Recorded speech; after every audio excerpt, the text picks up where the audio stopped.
Hey peeps, I'm going to read to you from Janabai Shepherd, Book 2 of Daughters of the Kali Yuga. I started writing this book just about a year ago as a part of the NaNoWriMo program, the National Novel Writers Month of November. I wrote it as a 50,000 word qualifier for NaNoWriMo, and upon completion immediately threw 25,000 of those words away because they were terrible. And since then I've been working on this book. It's been driving me out of my mind, and I think it's a train wreck or a Frankenstein monster sewed together of dissimilar body parts, or maybe a masterpiece. I don't have any idea. Anyway, I'm going to read to you from one of the climactic chapters. It occurs right at the height of the terrible battle for Indian Valley. And in this scene, the protagonist of Janabai Shepherd, Janabai, meets her lifelong adversary, Alma Mendez. Chapter 53. Alma. At the same moment, Ponytail rallied his remaining fighters. Mirabai called for help. Not a scream of panic, just the usual serene summons that sounded in Janabai's head like a soft-struck temple bell. Come quickly. Alma is here. Mirabai, Janabai yelled, scrambling to her feet and running full speed toward the mandir. Bursting in through the door, she saw her sister sitting with her back against the lingam, the little kids crowding around her, Mirabai's arms around some, two screaming babies in her lap. Across the room, Janabai saw Alma Mendez pulling her bloody screwdriver out of the chest of another woman. Bithynia? Without slowing down, Janabai hurled herself at her old adversary, grabbing for Alma's weapon. Her attack did not even knock Alma off her feet. Locked together like lovers, Alma swung Janabai around and into the wall where they were staring at each other eye to eye, the point of the screwdriver now aimed at Janabai's throat. I didn't think you'd come, Alma said through her teeth.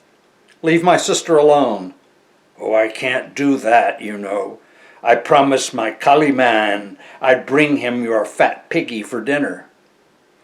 Your Kali man has run away, Janabai said. I saw him. My mother beat him and he's running for his life. He's gone and he left you here all alone. Doubt flickered across Alma's face. I don't believe you. She pushed the sharp point closer to Janabai's skin. Then listen, do you hear any more fighting? Alma looked toward the open door. It took a few seconds for the silence to register. Doesn't matter, Alma said. I'm going to kill you and your sister and all these little Yugis. Alma leaned into Janabai, one hand wrapped around the hilt of the screwdriver, the heel of her other hand on the metal end cap, driving it down from the shoulder with all her weight behind it. Janabai tightened her grip on Alma's wrist and, thinking it was hopeless, resisted with all her strength. But it was just enough. Janabai held firm. Alma clenched her teeth and bore down harder.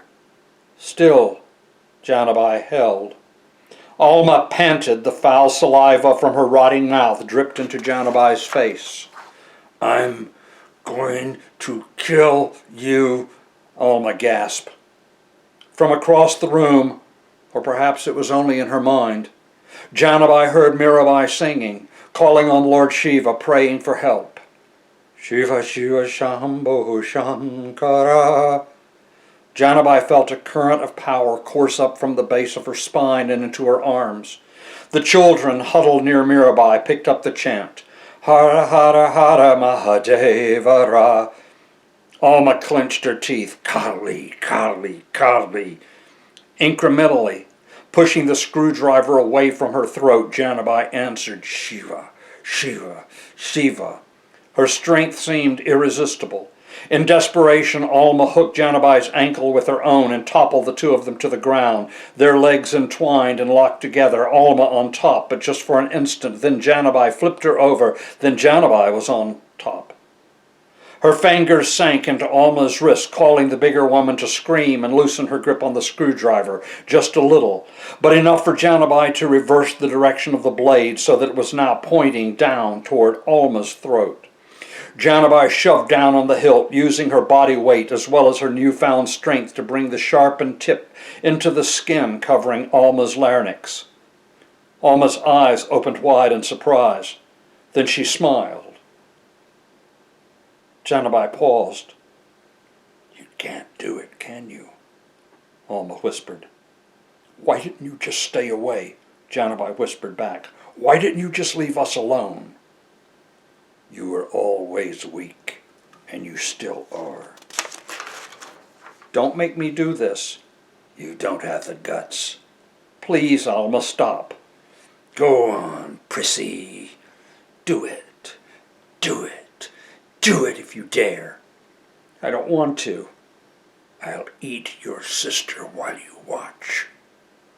The horror of Alma's threat paralyzed Janabai for a second, and Alma used the lapse to suddenly relax her resistance. She pulled her hands away from Janabai's wrist. Instantly, the blade, with Janabai's weight behind it, plunged into and through Alma's neck, deep into the mandir floor.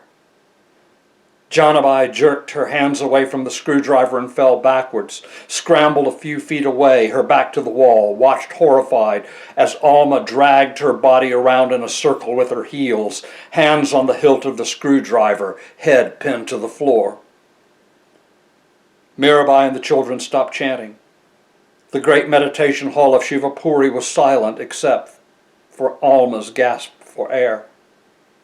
When she thought it was done, Janabai crawled on hands and knees over to the body. Alma was still alive. Her lips were drawn back, exposing her hideously filed teeth.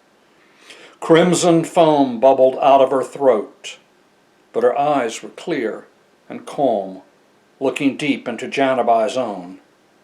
"You did it," Alma said. Janabai could barely hear the words as they tried to rise through the bloody froth that filled Alma's mouth. "I'm sorry," Janabai cried. "Shh. I'm sorry, I'm sorry." "So happy." What are you saying?"